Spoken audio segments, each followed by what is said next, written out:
Welcome to my podcast. Oh my gosh, Jamie, I'm sitting here with you in your recording studio and I feel so grateful. I'm so glad you drove all the way I did. for this moment. Yes, for this moment. I drove all the way from the western side of Idaho to be here with you. Yes. Well, okay, maybe tell a little bit about what you did today. Okay, yeah. So I had the opportunity to be at a town hall meeting in regards to a topic that's like very relevant in Idaho today. And I got to be a panelist on that during that town hall. And it was my first time doing that. So that was really cool. So, when you say yes to things that are not near you, some of the things that go through my head are, okay, so I could go for that thing, then that thing is only an hour. I'm going to drive, 4.5 hours to be there. Then what are other things that I could do in that space or in that place? And so I thought to myself, oh my gosh, like my BFF Jamie is like on the eastern side of the state of Idaho. I could spend some time with her. So that's kind of like the definite perk of saying yes to this other thing. Oh, and I love spending time with you, right? I do. No, I really do. Oh. Tell us who you are. Okay, so I'm Alexis Morgan and I'm your friend and I am like a mom and a wife and all of those things. I'm also the I'm thinking about the things that are relevant for this. So I am the host. It doesn't have to be relevant to this. Okay. You can tell us about all the things. Oh, geez. I'm trying to get to the point fast. So I'm the host of Our Kids, Our Schools, which is a podcast that focuses on school communities, particularly in the state of Idaho. I am the president of the Idaho Congress of Parents and Teachers, also known as Idaho PTA. And that's how you and I became connected. I totally avoided your call for a couple of weeks. You did. Yes. I think my favorite part about our story coming together, one of my favorite pieces is that you later told me I avoided you for a while. Like that was so funny. It was like one of the best parts. It wasn't you. It was the position of you. Yeah, it was like, the idea. And then I'm also a PhD student at Boise State studying public policy and administration. So those are just like some of the things I do. And you have a master's degree in? Oh, yeah. I have a master's degree in adult organizational learning and leadership from the University of Idaho. Mm-hmm. See, you're so awesome. No, I really enjoy learning. Yeah. Yes, you do. Which you just took your top 5. Oh my gosh. Yeah, this Clifton Strengths things that you've been talking about for a while. I know. I love it. You've been telling me that you wanted me to take this for a while. And I'm always like, yeah, I'll take that. And so then it was kind of funny. We sat down to like record and you're like, okay, I actually want you to take that. And I was like, but like your daughter told me that really takes a while. And you were like, no, you're going to take it. So anyways, I took it and I got my 5 things. And so we were having a conversation about it. And so it's fun to see the things that they say in the context in which I am experiencing my world. And your top 5 are? Learner, achiever, arranger, relator, and strategic. That's awesome. So as we have this conversation, like some of those things are probably going to come out because right now it is really focused on, you took it focused on what you're doing right now. Right? Yes. Mm-hmm. Yeah. Like who I am today in February 2025. Yeah. Yeah. It's almost March too. Oh, I guess, yes. So in the context of, maybe I should say in the context of a semester in school, all during the legislative session, right at the Capitol, and then like as a mom and kind of, leader in my house who are like making decisions based on senior in high school, I got a kid in college, all those different things. Yeah. Yeah. And you have a foreign exchange student? I do have a foreign exchange student living in my home. This is the best part about how we are staying connected right now. Like your daughter is a Senate page at the Capitol. And so she needs a place to stay. And I have an extra room in my house. The senator actually said she'll stay at Alexis' house. I know. That was so funny about like, as we were like touring the Capitol on the day on the Hill, and it really just like felt so organic because as he was like taking us on this Capitol tour or something, we were going somewhere. We ran into a page and he was, talking to your daughters and he was like, hey, you could like, oh, tell us about this thing. And so they were talking and then he said something to your daughters like, oh, you could do this when you're a senior. And your oldest was like, I'm a senior right now. And he's like, oh, well, yeah, like maybe we could, and there wasn't even a moment where he thought to himself, maybe she wouldn't be interested in this or anything like that. And then when it was like, well, I don't live here though, then he was like, which he knows. He's like, one of my neighbors. Yes, like, yes, Senator Yeah. Cook. And all of a sudden he's like, well, she could just stay at Alexis's house. And like, that was so funny to me because I mean, I don't really know Senator Cook that well, but through this experience, like, and having some experiences in the fall, I'm like, oh no, I saw Senator Cook today at the town hall. And I was like joking around with him and stuff. And I just thought like, oh no, he and I are friends now. Yeah. Yeah. You're buddies. Yeah. You're tight.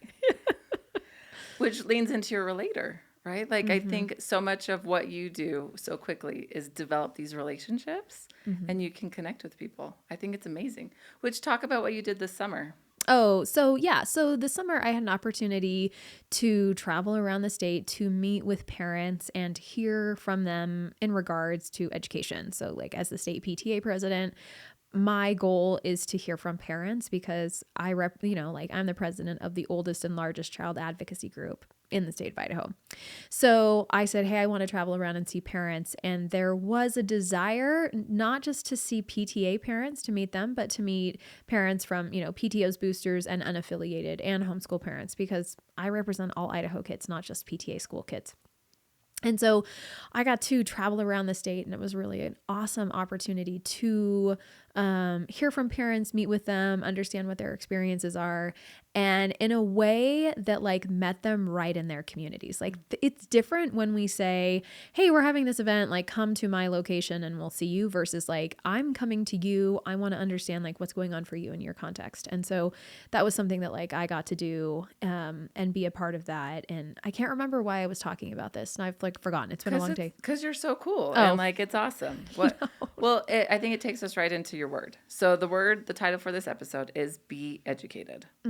Yeah. And you are an expert in so many ways of that. Like you truly are. You truly are. Oh, you're sweet, Jamie. Thank you. Okay. So you want me to talk? Like, what would you like from me at the moment? This is funny. This is You okay. get to do whatever you want. Okay, so this is what's so funny to me is you're like so casual about the whole thing. Yeah. And but because I'm a podcast host, like we clearly do our podcast differently. So you're like, so like this is your thing, and I'm like, okay, what would you like me to do next? There's something humorous about it for me. I like the tables have turned, right? Like I'm on this side, which maybe one day I'll be on your podcast. I don't know. Yes, I would love for that to be the case. I don't know. We'll see. You have like incredible things coming in your future, Jamie, and I can't wait for you to talk about it. Oh boy, we'll get there. So being educated. So being educated is part of becoming, especially if people listening to this podcast have kids or are kids or teenagers or grandparents, like whatever it is, somewhere along the line, education plays a big role in their lives. And you, in the expert of the area of education, let's talk about 3 different points that you want to come across. So I was thinking about this like in terms of like as we're learners, like what does that mean? And like how do we how do we go through those experiences? So one of the things that you kind of mentioned, this is almost like outside my 3. So I'm saying like this is a preface to You're the 3. not limited. Okay. We don't even have to say numbers. Okay. You can just This is my preface is that like when I went to go get my master's, it was one of the topics was about adult education and what does it mean to learn? And the reality is that like when people think about receiving an education or learning, the first thing that their brain goes to usually is being in a formal setting. But the reality is like when people become adults and like even after they're done with undergrad, there's a very small percentage of adults that go and get their master's and even smaller that get their PhD or, MD or GDS or whatever. So I think something that's like really important to remember is that like when we're talking about learning, that can take place anywhere. You can take a course online. You can find a book in the library that intrigues you. It oftentimes when we're talking about learning from a high schooler's perspective, for a long time, it was this perspective of I have to go to college, right? Like there was a period of time where we said, if you don't go to college, you're almost a failure. And, that we kind of like heard that message in the 90s a lot. And we know that actually like has negatively impacted our like communities because we know that there's all sorts of different types of learning that take place, right? We have like our trade schools, we have our apprenticeships, we have people that like are entrepreneurs who go to school and who don't go to school, right? So, and you know my background, my undergraduate is in technology education, engineering specifically, but it's going into secondary education to teach those trade school things. And it was a very small, tiny BYU major. We had 12 in our graduating class. whoa. And so there was like 2 dedicated professors to our degree. But I'm massively, intensely passionate about education, especially in that sphere, and especially with technology and how technology, and we can get into that. But I love that. I love that we can learn anywhere, anytime. Yeah. And so I think so often what happens is that, like, one thing that I feel like has, I don't know if I would say like taken shape, but one thing that like I've observed in this process is that, like, instead of talking about education as a specific place, as if it occurs in some place, I think people are starting to view it as like an experience or a process that happens, right? And we know that some people have those experiences in a formalized setting, like a college or a university, and they go on and they receive that formalized training, and that really benefits them, their families, and the communities that they live in. But we also know that, people are going into those trade schools, people are having the apprenticeships, all the things, that were mentioned. But the reality is that, like, whatever, like, when I think about people in their professions, like, I think about a plumber, like, so we had like an issue with like water in our house, and like our flooring at the time had like radiant heat in it. So there were like pipes in the ground, and there was like, we had like water stains, and we had to, like, it was a whole big mess. So one of the things that we had to do was like bring plumbers in to help. So they were finding the holes in these pipes that were like in the concrete in our, like, on the slab. Oh, man. It was kind of a mess. And so as these plumbers came in, I was asking questions, and they were explaining to me that 20 years ago when the house was built, they would have used these types of pipes, and this was the type of setting. But they know now they don't use those types of things. And as I was asking questions, it was evident to me that my plumbers were not stuck in 2005. They had learned things and developed their craft to be relevant in 2025. So so my point being that, like, plumbers, teachers, physicians, people who are working with technology, if we want to stay relevant, we have to be learners. We have to continue to educate ourselves in a way that's going to help us stay relevant to today. Yeah. And especially in technology, it's really hard because you can't stay ahead of the kids. And so as we learned and developed you have to teach them how to learn, not necessarily the subject. Because you, as a teacher and as a parent, like, as we have these kids that are doing stuff with technology, you're never going to know more than the kids. It's just how it is. They've been born with this tech. They're learning this tech. And Garth and I are pretty techie. I mean, like, look at all of this, right? But our kids, Finn had the iPad, and he like had Finn had the iPad, and he had changed some setting on it, and Garth and I was like, oh, it's the first time we have no idea how to fix this, or how to, like, he's done something independently. He's learned how to do it. And I just think that that's an interesting part of what you're saying here with this education aspect. It's never ending. Yeah, it's never ending. So, and I think that's why it's like, so when we're looking at, like, what does it mean to be educated, or you have your theme of, like, be educated. From my perspective, it means being a learner. And what does that mean to be a learner? Yeah. Because education isn't something that happens once. But if it's something that only happens once, and I think sometimes everyone has had those experiences where you're around someone and you think, this person is stuck in 1983.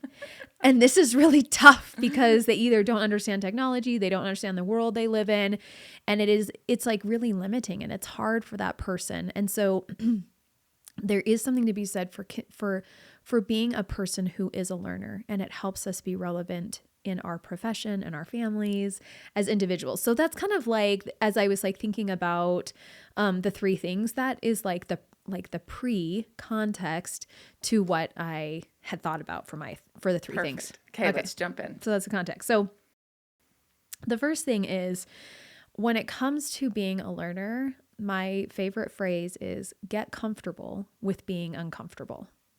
Oh. Learning is hard. There's nothing easy about being a learner. We forget things, we fail tests, we feel silly about asking questions. There's things that we don't understand. And I think the best thing that we can do for ourselves is to say, listen, if I have this question, there might be someone else in the room. If I'm sitting in a classroom that has this question, or I don't understand, so we can go look it up. We have Google, at our fingertips. We have ChatGPT, those types of things. So it's normal to not know things. And it's hard to learn new things. It means putting ourselves out there. And in the process of learning, we're going to have our perspective challenge. We're going to have to maybe study for a test. A hairdresser is going to have to learn how to do this new thing and this new technique that's come out. It's uncomfortable, and that's okay. Oh, it's okay to be uncomfortable. And if anything, if you are not feeling uncomfortable, maybe you're not being challenged enough. Or maybe you're not putting yourself out there enough. Or maybe you need to seek some other way to challenge, because that's where the learning takes place. Right. So one of the things that I heard and I thought was really fascinating is this idea that it's the process of forgetting that is when we learn. Meaning like when I'm learning this thing and then I've read about it, I think I understand it, and then I come and tell you about it. And as I'm going through and explaining it to you, I realize that there's things that I have forgotten. So that means that I need to go back to my page or, my book and go through those things again. And then that's what solidifies it in my brain so that I can come back and have that complete picture. So that's something that I think that's really cool too, that sometimes kids or adults, we get frustrated when we can't remember, but if instead we switch it in our brains to say, oh my gosh, that's where learning is taking place, because I'm going to have to go back and look at that thing and it's going to help me remember in my brain then. That's how my brain works. Oh, I love that.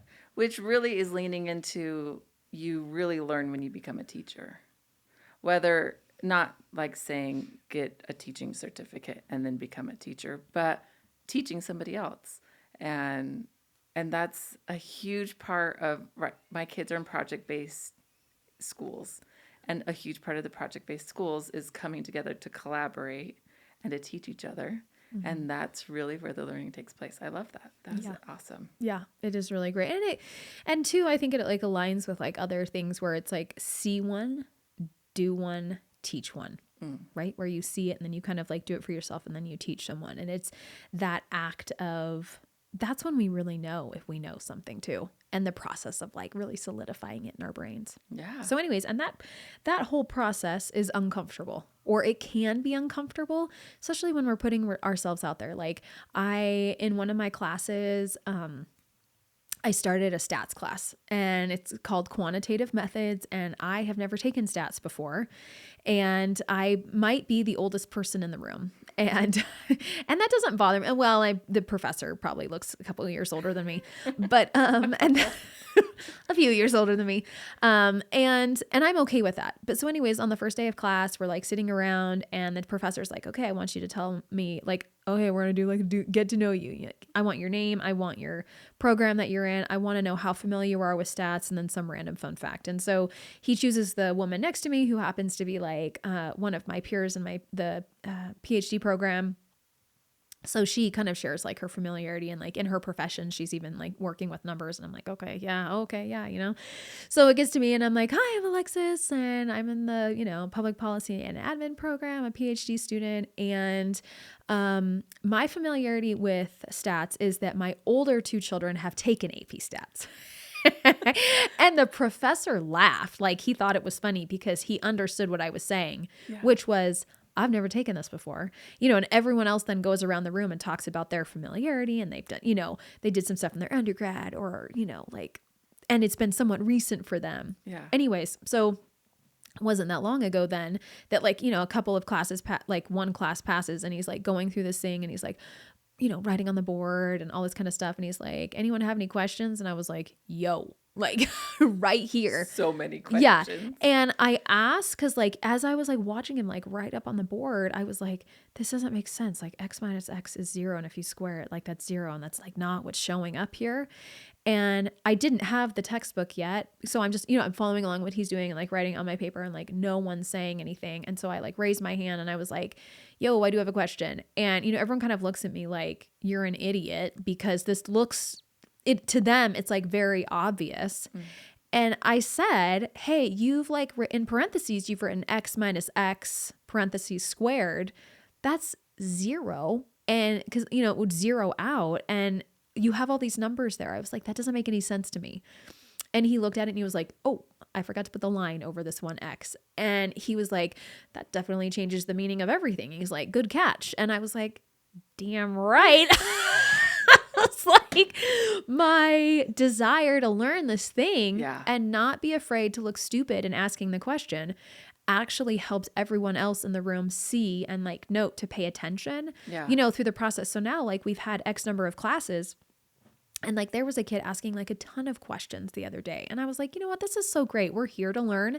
We're not here to know everything. This is why we're in the class. This is where I'm, reading the book or practicing this thing online. Anyways, so. That's awesome. So Garth has been an adjunct professor at BYU, and it was a higher level class. Typically their last semester that they were taking it. And he says the stark difference between the adult learners and the kids that are just coming out of high school, just entering in the program. And he says you can see that they are learning to learn it, and they are hearing me critique them. It's a design class, and on their portfolio, they're learning it and taking it in, and like sponges, they really want to be there, compared to people who are just like doing it because their parents are telling them to do it, and like they don't really care. And I want to, like, how can we get that thirst for learning into our young kids? Yeah, I think part of it is like when you're talking about kids who are like going into their undergrad, I think so much of it is that like, it's not that they don't want to be there and learn. It's that they haven't gotten over that uncomfortable feeling, or they're not okay with exposing themselves to other people and expressing what they don't know, or trying to give an answer and being wrong, right? Like, I think there is a level of, there's a level of helping our teenagers be comfortable with themselves in a way that allows them to be somewhere else and be comfortable with who they are and be comfortable with what they don't know, or having that willingness to expose themselves in a way that shows, I'm going to put myself out there and offer an answer. And if I'm wrong, that doesn't mean I'm an idiot. It means that I was willing to answer the question. Yeah. I was that back to your learning process. Like I'm in that process of learning. How have you done that for your kids? I think one of the things that like I have tried to do is like show my kids that I'm a human being and that I make mistakes. So like in my home, my kids see me make mistakes, and they also hear me say things like, oh, I didn't know that. And like, so when they're at home and they are like talking to me about like their day or the questions, like I'm asking them questions and like, oh, what'd you learn today? And that kind of stuff. And we're diving into those conversations. I'm a mom that's like, oh, I didn't know about that. Like, tell me about that. And, or like, oh, you're taking this history class. Like, tell me about the thing. And so then what they're observing is someone who like isn't afraid to say, I didn't know that thing, or like I'm asking a question, or I offer a perspective, and they're like, no, mom. And so then like, as they go through these experiences, first of all, they've like experienced in their own home, their mom who's not afraid to say when she doesn't know something. Right. Yeah. And then like talking through them, like through these experiences of like, hey, what's class like? Like, are you participating? Like what, kind of getting a little, helping them like dive into that stuff. But I do think that like one of the best things that we can do as adults is like model and show the behavior in our home and normalize what that looks like. Which can be hard because that means that you're okay with being a failure in some place, which we both have achiever in our top 5. And achiever can have a drive that wants to be right and be there and be on top of things. So it can be kind of painful. Yeah, I think it's hard, but I do think that one of the best things that I think one of the greatest gifts that we give ourselves and that we give our children is to allow them to see our humanity. Because if we see our humanity and we are not afraid to say, I'm not good at that thing, then it opens the door for them to do the same. So like one of the ways that we've experienced that in my home are like playing board games.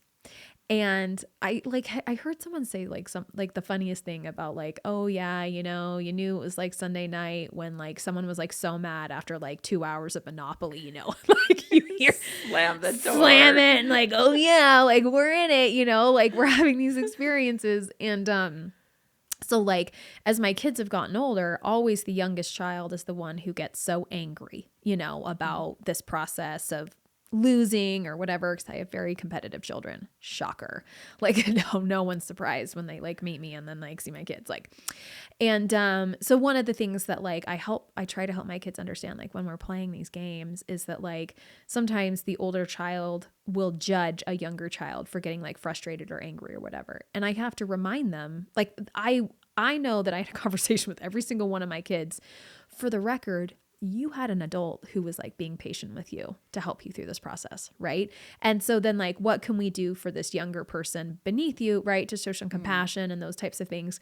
But then also it's like, listen, like there's something that they don't know here, and that's frustrating to them. Like a couple of my younger kids there was a period of time where they were like, I don't want to play this one game with our older brother because he always wins. And it's like, well, what's the point? Like, is the point to be together and like to have this experience, or is the point to just like always win the game? Right. So I think that like there's something about helping kids be okay with the frustration of not being good at something. They're okay with the thing of not knowing something.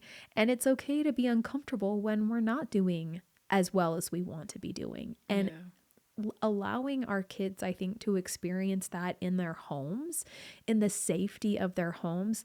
I have seen my own children gain confidence through that process so that when they go out into the world, one, they know that they've got a like safety net at home to fall into.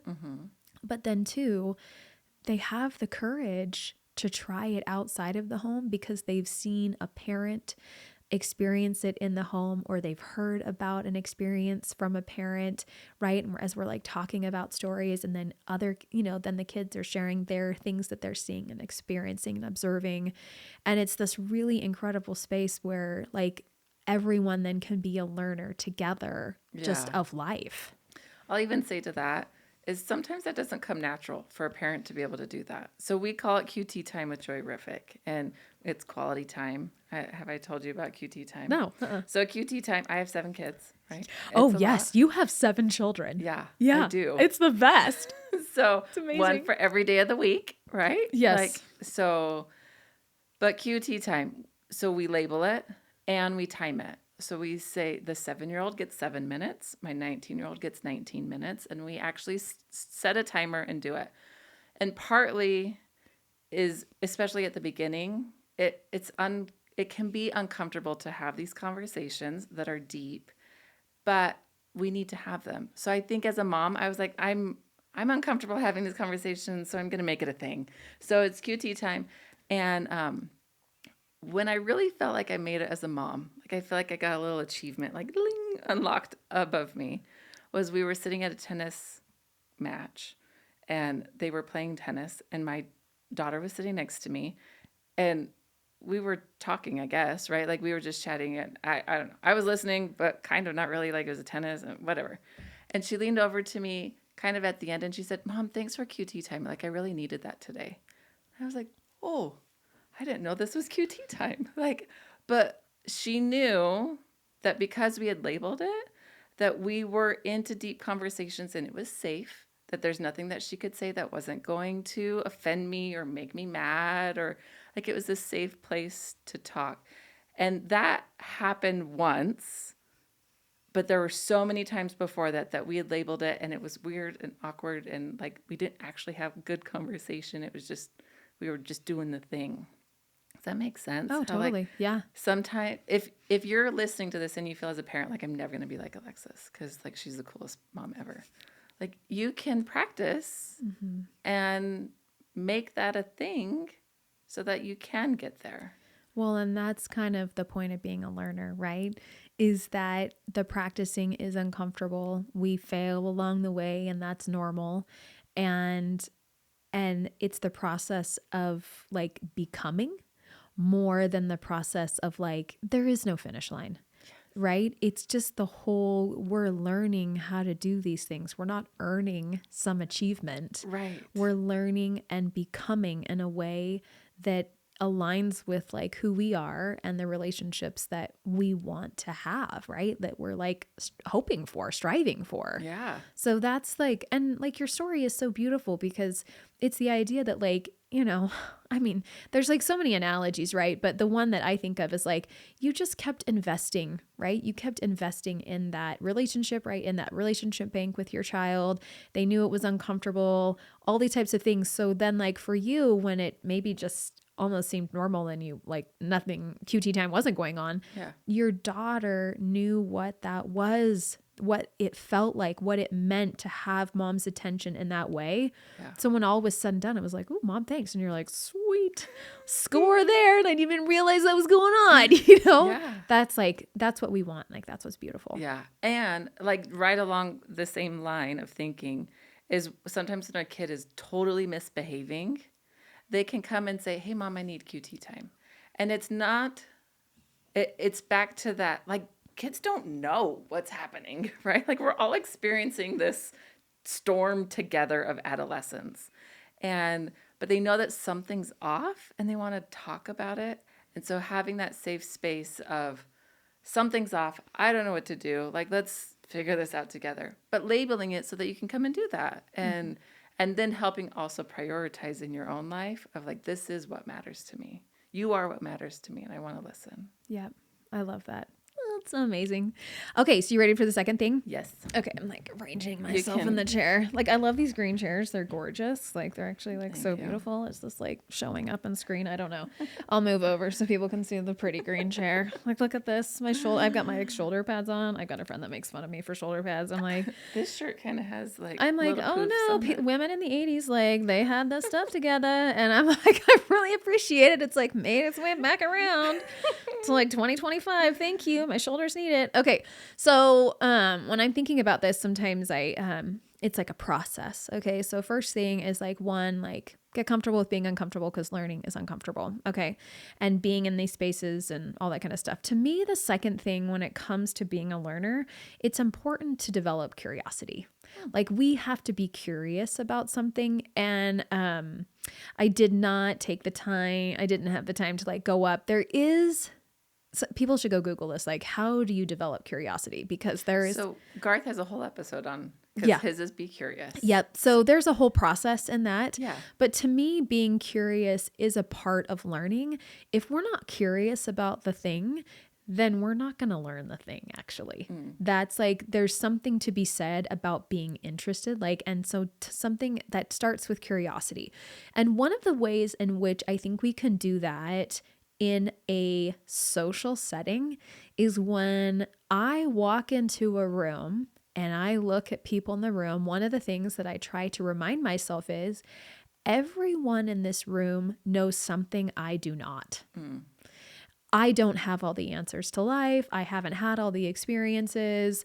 All of these people know something that I don't. And as a learner, I can learn something from them through the experience that we have together, right? It's like when I pick up a book, it's like, I don't know what's going to be in this book. Like, I'm kind of curious, right? Like, what's going to happen here? So curiosity is a really important part of the learning process. So how do you do that? How right now in your life has curiosity helped you get to where you are?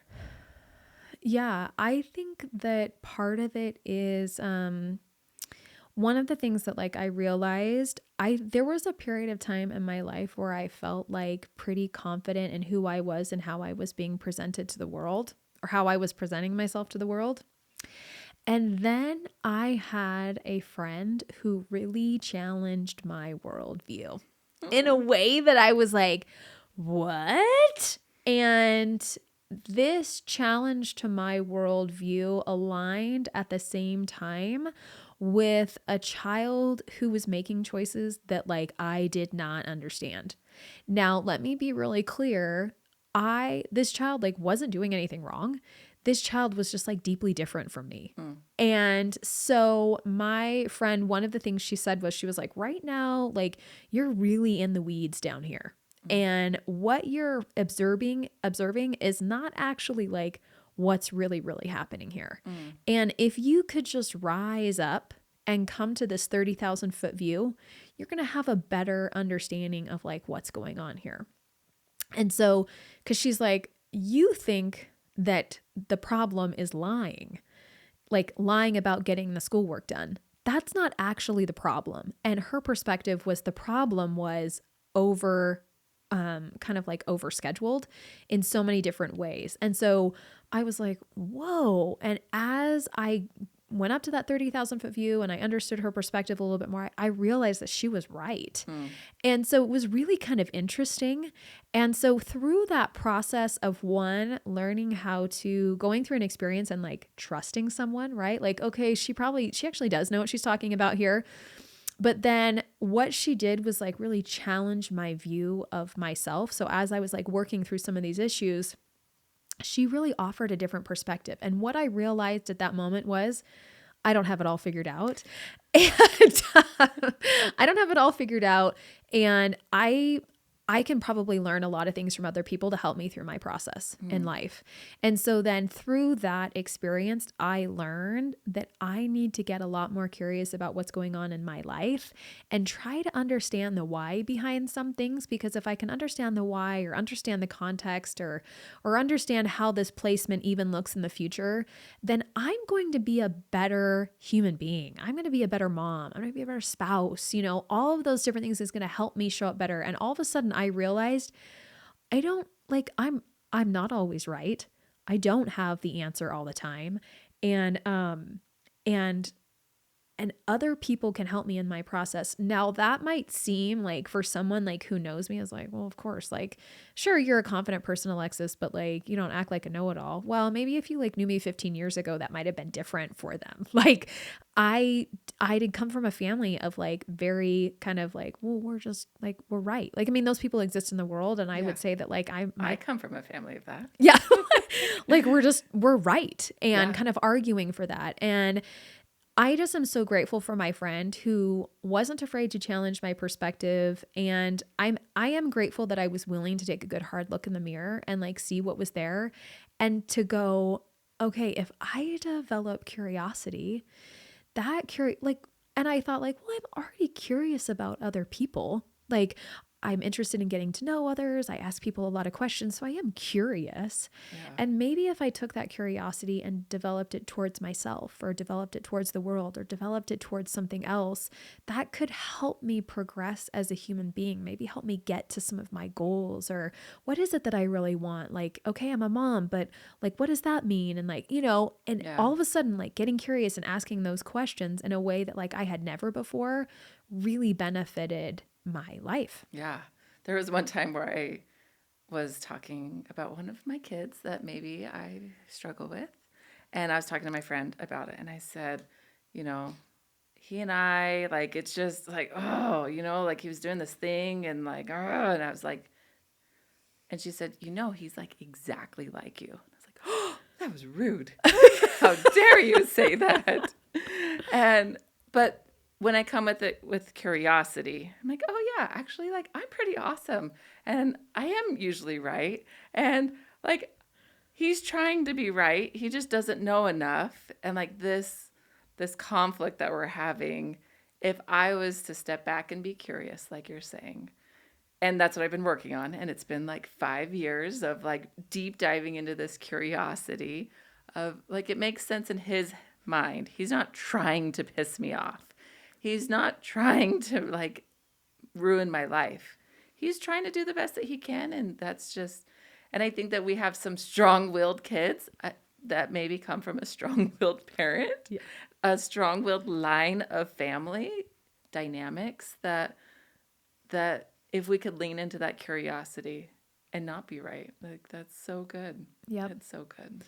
And I think for me, like, as I look back on like my experience of like learning and being educated, like receiving an education, one of the things that like I know is that like I've been in these settings where, so I'm a former school board member and from the Lewiston School District, and that experience in and of itself was a huge learning curve. When I joined the school board, the superintendent was like, just so you know, it's going to feel like drinking out of a fire hose for 2 years. Oh. And I remember thinking like, ain't no way it's going to take me 2 years to like feel comfortable with this. And the reality was that like we were working on a school bond and I was trying to understand what it meant to be a school board member and all the things. And even though I was like a former teacher and I had like been a volunteer in a school, you know, in the elementary schools for so long, it actually was, the superintendent was right. Gosh, he had like, you know, way more years of experience than I did.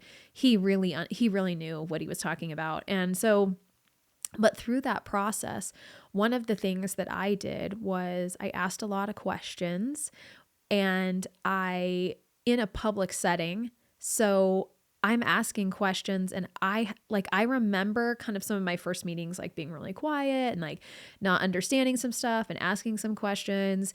And as time went on, I remember one of my fellow school board members saying, like in a public meeting, as I asked a question that seemed so obvious to everyone else, he looked at me and he was like, you know what, this question is so good because sometimes like as school board members, we know the answer and we assume that everyone else does in the room. But the fact is, because you're asking this question, Alexis, it's helping everyone else in the room who are just here listening, who don't understand. And like that moment, he made me feel really good about my question, right? Like he really validated my feelings. And I so appreciated him as a board member. And also I realized that my question asking was like not only helping me, it was helping other people in the room, right? And then like it did eventually help change the board dynamic so that people were like, it gave other people permission to do the same, right? Yeah. And I'm not saying that like I'm the special person that asked these questions because there were so many incredible people on that board who were asking questions that modeled for me in a way, right? Like we were kind of like modeling for each other and like working as a team to learn together. And one of the things that like I realized while I was on the school board was that like, oh my gosh, like I got my undergrad degree and I'm sitting here and I'm having this experience on the school board and I'm loving it because I get to learn. It's challenging, but I am also like participating in like my school community in a way that's really meaningful. But also I supported my husband through like his professional career. And now I am sitting here and I want to learn a little bit more. So that was the moment in my life, like, I think I was around like 34 or something, 34, 35, where I was like, I think I want to go get a master's in something. And I wasn't quite sure what that was. And I talked to my husband about it. And I remember thinking like, okay, like, yeah, like this makes sense. Like I want to learn. I've supported someone else and you know, their education and gosh, I think this is a good time. And I remember like feeling very supported by my spouse, but I had a family member that was like, are you sure though? Because like your kids are little and they're your number one priority. And like, you know, should you really be doing this right now? And I remember thinking, you know what? I've been really thoughtful about this, and my children and my family are a priority to me. And I have made a lot of sacrifices for my family to get us where we are right now. And also, it's important for my family to sacrifice for me. And so I said to my husband, I was like, you know, I'd had these other conversations, and he was like, Lex, are you sure this is what you want to do right now? And it wasn't like a questioning me in that way. It was just like, he's looking at me because he knows this is my decision. Yeah. And I was like, yeah, this is the thing I really want. And he was like, great, let's make this happen. And so like, I had to go through the application process. That was nerve-wracking for me. Like I had to ask for recommendations and And then what was so incredible was like it was an online program from University of Idaho, which was great, which, allowed the flexibility that I needed like in my schedule, right? So it could work for my family dynamic. And then being in these classroom, like these classes online, like it was evident to me that like, I think I might've been the only stay-at-home mom, that was in these settings. And like, that took courage. Like I was uncomfortable, but then what was cool was that like, I would take what I was learning and apply it to the context of like my family or the school board in a way that was like meaningful for me. So like the being on the school board and being out in the community and participating in something that was like new for me allowed me to have the courage to say, I want to go try this like new thing because there's all this stuff I don't know and I'm curious and I want to be a better school board member and I want to be a better mom. And we were in a position to be able to do that. And I did it. And like, it was so awesome. And I remember feeling like so cool as like a mom that like was going back to school at a time that like maybe didn't necessarily make sense to everyone, but that didn't matter. And it was such a cool opportunity to feel supported by my family, by my kids and by my husband in that setting. That's really cool. Yeah. And it's about the same time I got my MBA. And was it after COVID that before I graduated? Like before. I was done in August of 2020. In August of 2020. Yeah. So that's amazing. You're so cool. Aww, like thanks. That's so cool. My mom got her doctorate when I was in high school. And I remember the process and the way that she talks about it because I think she had similar people say to her, like, you don't have time for that. Or like, that's so like, why would you do that? Which is ridiculous. Like, first off, let's never have those conversations. Yeah. Let's stop saying that to people. Yes. Yeah. And she said like, I am doing this to be the example to my kids, right? Like this is why I'm doing it. And that's so much, that's just really, that's really awesome. That is really awesome. Thank you. Yeah. And I like, which then kind of, it leads into the last one, my last point, of the 3 things of being educated, which is an idea that comes from, Dr. Adam Grant in his book, Think Again. So I'm a huge proponent of reading like anything Adam Grant. His work is really great. I think he's like an organizational psychologist or something. And so he focuses, he like teaches at the Wharton School of Business and like, he's got like a social media account. Like I really enjoy his content. And he talks about in his book, Think Again, he really is offering people a perspective to like rethink what they feel like they know. Right. And so, but one of the things that he talks about in his book is this idea of when we're looking at information or when we're having an experience, it's so common or normal to think like 3 different types of categories, like to think like a preacher, to think like a prosecutor, or to think like a politician.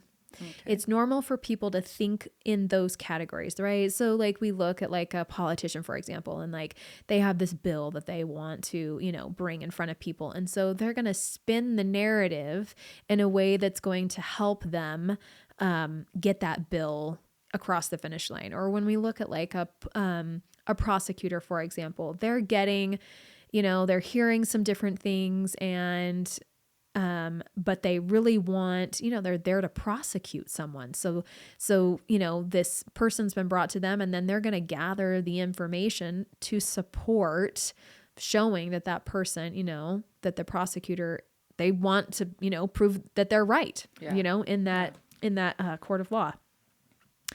Or even like the preacher who's like, he's got his point of view too. And he's trying to hit, he or she is trying to hit those scriptures, right? And like that message. And I'm not to say that like any one of those things is wrong. And that like, I think that there's a purpose, there's like a place and time for those things. But basically, Adam Grant offers the perspective of thinking like a scientist. And what that means is a scientist is curious about something, and then they ask a question to which they don't have an answer. They might have a guess, but they're asking a question. And then what they do is they go out and they study the thing, or they gather the data. And then they look to see what the data tells them. They analyze that data and they look to see what the data tells them, and then they draw a conclusion based on the data. And so then that's how they get their answer. And then, then they move forward with whatever. And, we live in a very data-centered world. We like to make decisions on data. Now, I'm not suggesting that every decision should be made on data.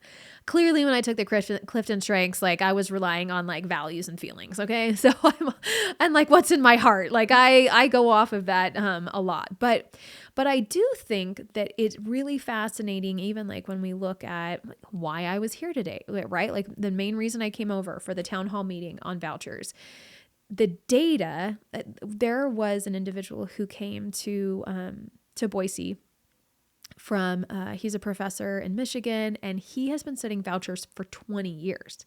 He's a professor who has been studying vouchers for 20 years. He's asked a lot of questions.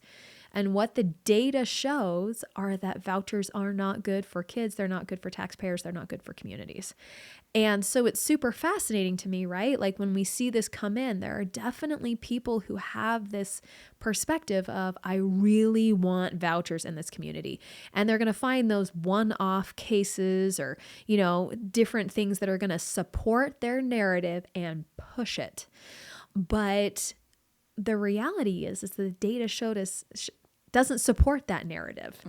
And so it's really interesting then, like, I just think that there's like something to be said for thinking like a scientist, right? Like not being afraid to rethink our perspectives. Like, do we really know the thing that we think we know? Yeah. Right? What can we learn to make those adjustments or understand something from someone else's point of view or whatever? But what is the data showing us? And do we have the courage?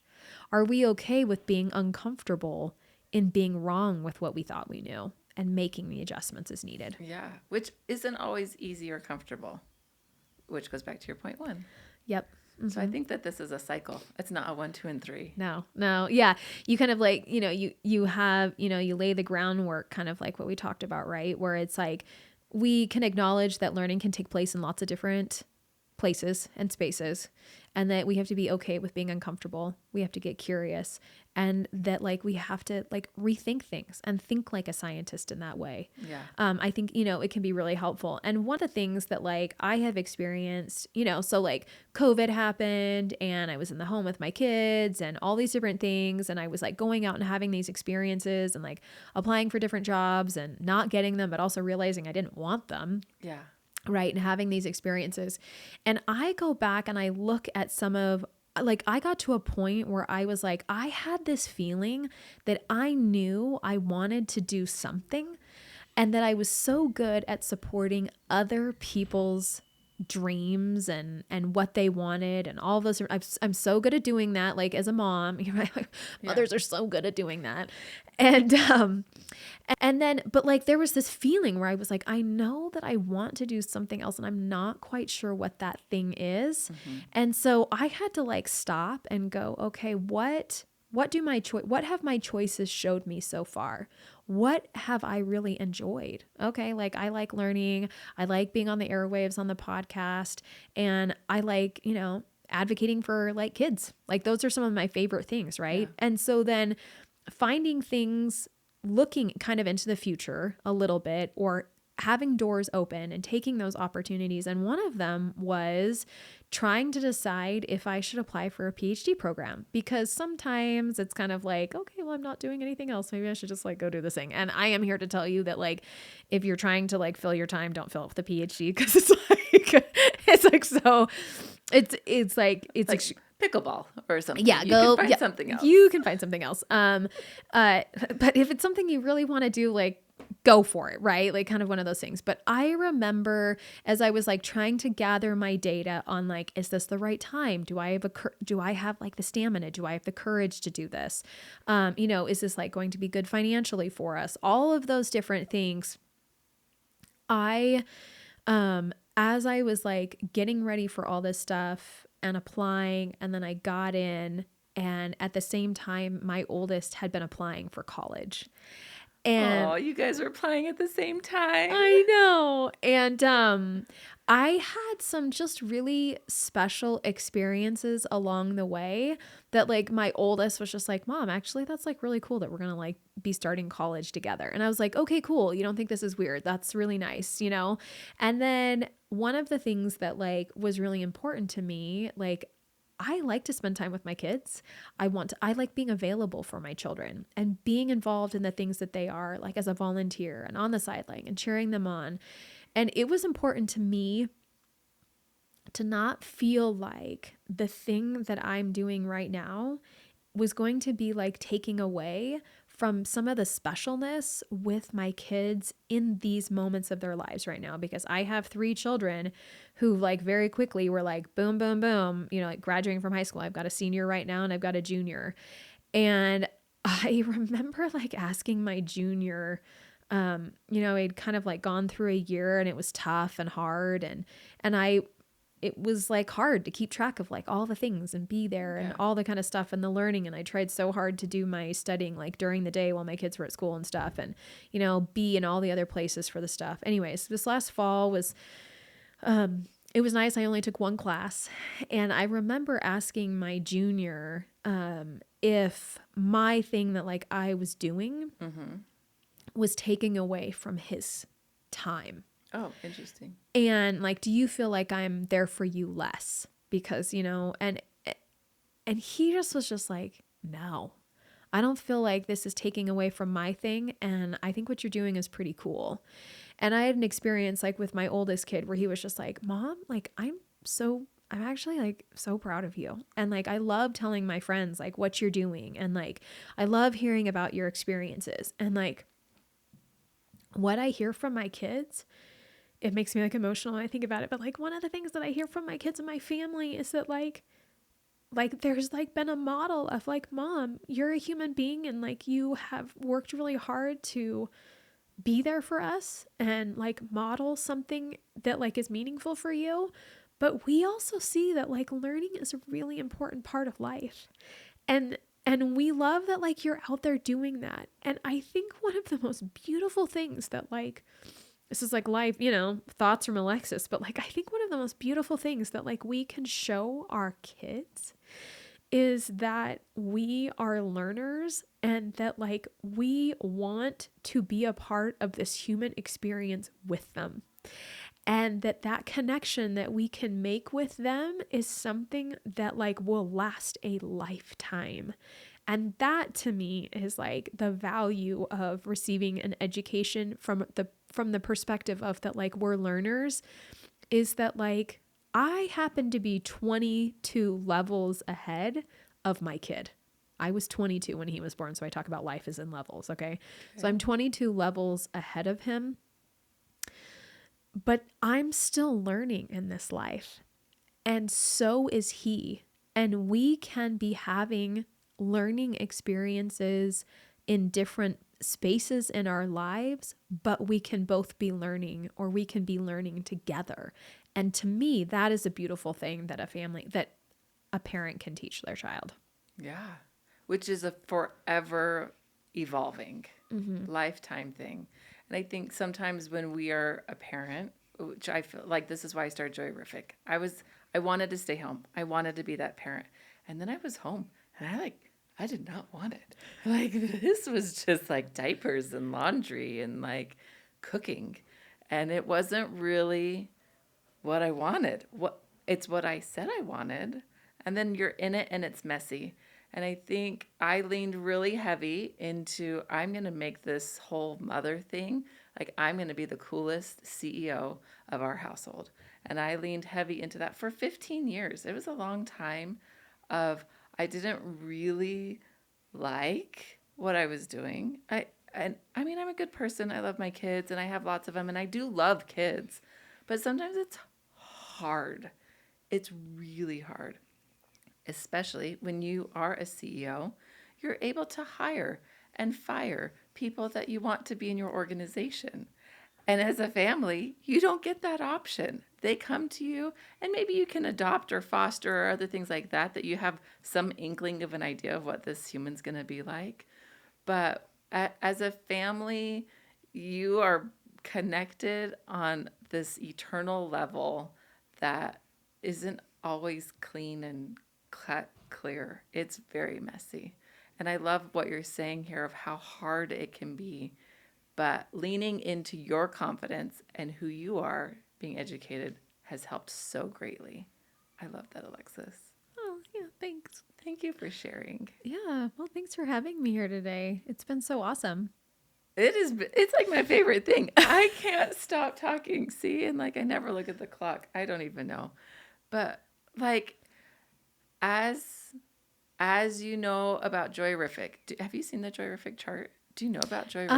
I know a little bit like about what you've shared, but you've never actually shared I don't think you've ever showed me the chart. You got to show me the chart sometime. Wait, hold on. I'll go get it right now. I'm going to show it to you right now.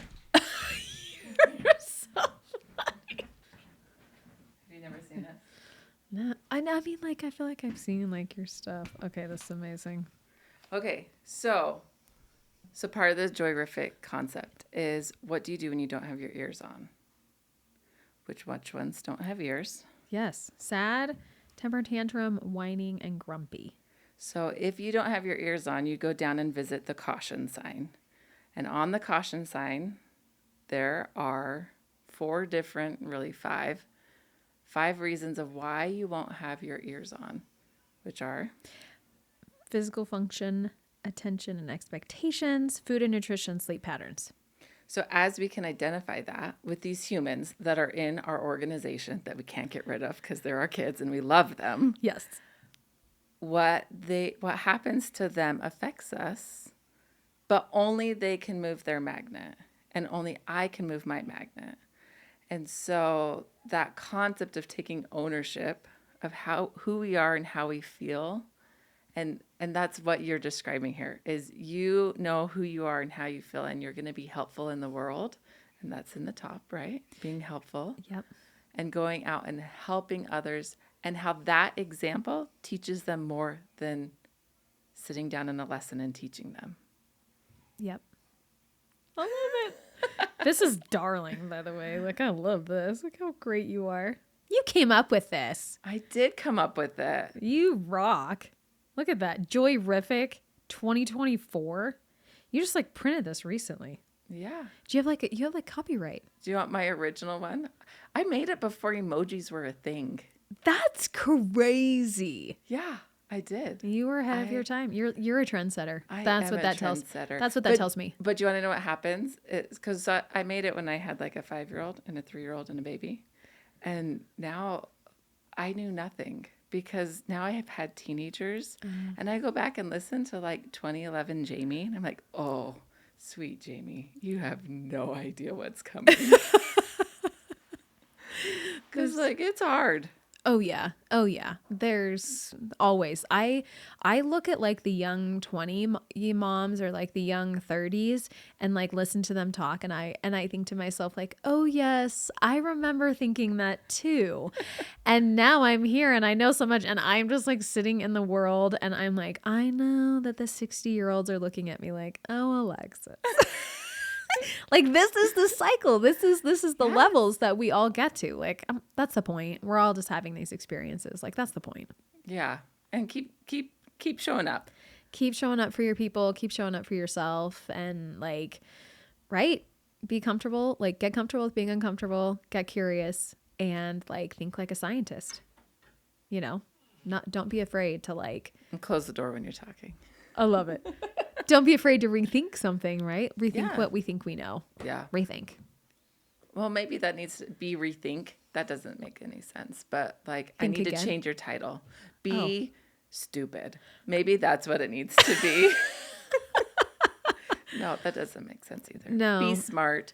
Be educated. Be ever learning. Yeah. Be a learner. Be a learner. Be a learner. There you go. It's like, it's about being a learner. Cause I think like, I think there is I would say change the title. Cause like there is something about people. I think there is this like perspective of like, oh, you have an education and I don't, as if like this formal training makes it like better or something. And the reality is it's like, No, I think that like you can go to your library, you can get books, you can download stuff, you can like we have access to so many things today in 2025 that we have never had before. I have had conversations with like AI like in regards to just a myriad of things because I'm curious about something or like I need a topic picking an essay and I'm like what's this thing like has anyone like done this and like what does that mean and you know all the things like and I just think like, whoa, like there's so many different places that we can learn and in life and all this So stuff. my mom comes from educated. I actually have a long line. My grandma graduated from BYU in the 30s. Yeah. And so I have this long maternal line of education. And my dad actually doesn't have a higher education. He has a high school degree and then and that's kind of it. He took a couple of college classes, but he was a business owner and he did that for a long time. And my mom was the one that was educated. So there's no, you're not doing it wrong. Like there's no right way to do it. No, exactly. And I didn't learn this until later in life when my mom told me the story. But I wish I'd known it when I was a teenager. So my great grandmother was born in Canada in like I don't know. Now I can't remember when she was born. I used to know the year for this 1907 or something, or maybe she was 7. She was born in the early 1900s in Canada. Her family had come over, they had like immigrated from Finland. So she was the first person to be born in Canada. Everyone else had been born in Finland. By the time she was 7, she was an orphan. Her mother and father had both died, her sister had died, and her brother by that point was already living over in Oregon. So she lived with her stepdad for a little bit. I think she lived with her aunt and uncle, and then she lived as an orphan. That's what they called them back then, but now we would know she was in foster care with with 2 different families in Michigan. And when she was 18, her brother sent for her. This was the story. Her brother sent for her, and so she rode the train from Michigan to Astoria, Oregon. And when she got there, she enrolled in a business college. And she had done like some primary school or something, you know, maybe till the age of like 16-ish or something, 15, 16. I'm not quite sure on that. Mm-hmm. Anyways, when she got to Astoria, she worked for this particular family living in this home. And they was actually right across, I think that's where that's where like they lived across the street from the high school, I think. Anyways, she was there and she enrolled in a business college. And when she took those classes initially, she got B's in those classes, like the letter B. And what she told herself was she didn't have a high school diploma. And so she said, you know what, if I'm getting B's here, maybe that means I'm not quite ready yet to be here. So she went, and as I understand it, she went back to high school and got her degree, got her high school diploma. And to me, what that says, like my great grandmother's name was Sigrid, and they called her Sig. And to me, what that says is like, first of all, Sig was not afraid to say, I'm not ready to be here yet. There's things I don't know. Mm-hmm. And I am uncomfortable, but I'm uncomfortable because I'm not ready to be here yet. Not because I'm a failure. Not because I'm a failure, any of those things. And so what I need to do is I'm curious, right? Like she really got curious and wasn't afraid to put herself in a position where she was really like rethinking like where she was in that moment in time. And so she went and she got her high school degree, and then she went and like I'm not quite sure actually like what she did after that. I know she was very involved civically in her community and she got married and all the things like that. And actually the home that she worked in and she got married in was like one of my dear friends growing up. And I didn't even know. I played in the home that my great grandmother like helped take care of and got married in. That's so cool. Super cool. But to me, she's an example of somebody who wasn't afraid to see where she was and make adjustments and go and like be a learner. And that's a really beautiful example to me from someone like in my't line, like who to me in my mind, like I would consider her a learner. Mm-hmm. That is awesome. Yeah. That is really cool. My grandpa had, he was what's it called? a gas distributor, Chevron. He was like a Chevron in southern Utah. And my grandma drove truck for him, right? They were like young entrepreneurs Yeah. down into Hoover Dam, and females weren't allowed down there. But she just put on her hat and would just drive truck down and just deliver the things that need to be delivered and come up. But they have a picture of her in front of the sign that says like men only past this point. And there she was driving truck down. So I think so much like it goes back to nothing's going to hold you back. You can go and be that example and go and do great things. I love all the stories because I think there's like just something really beautiful about, and this is where I think we can find so much beauty in like the history or like our stories or whatever, or context, right? And I think there's something really beautiful sometimes about like using those and like using it as like a moment of strength and then going out and, you know, doing our thing. And like one of the things that I have really drawn strength from as the president of Idaho PTA is understanding the story of like where we began as an association, to say, oh my gosh, like we started in 1905 because a bunch of mothers like were curious about this national association, but they wanted to gather on behalf of their kids and the kids in their community. And like 35 women, like as far east as Idaho Falls, as far north as Coeur d'Alene, gathered in Boise in September of 1905 to say, we care about this thing. And like, as the current president of Idaho PTA, I mean, we're celebrating 120 years this year of Idaho PTA. And to me, that is 120 years of the history of like mothers, but also then, you know, future like dads and teachers. And now we have, you know, community members and other associations and organizations that, you know, we're affiliated with. But like, that is a rich history of people. And like, I have seen photos from people, you know, a long time ago in our association, and I've, you know, mostly read about them and like their story and their desire to be together and to do something good on behalf of their community has given me a lot of strength as like the president of this association. So just even circling back to the beginning of the conversation for like why I came over to, you know, Eastern Idaho today, there is something really beautiful about being connected to people who aren't afraid to try something new, who are curious about something, who are willing to, you know, do something for themselves or for their community. And like, to me, that offers like a lot of strength and beauty. This discussion could last forever, so we're going to do an extended track. So we're going to pause it here and finish off this deep dive discussion, and we'll do an extended track so you can linger longer as long as you want. We're just going to have a casual conversation, so stick around. Thank you so much for like inviting me to be on your podcast. It really is always just like such a treasure to be able to talk with you and to feel connected to you in a way that like is so meaningful for us. So thanks for having me. Oh, thank you for coming, and thank you for taking the time, because it is a sacrifice, and I appreciate being one of the things that you sacrifice for. Sure thing. You're awesome. You're awesome.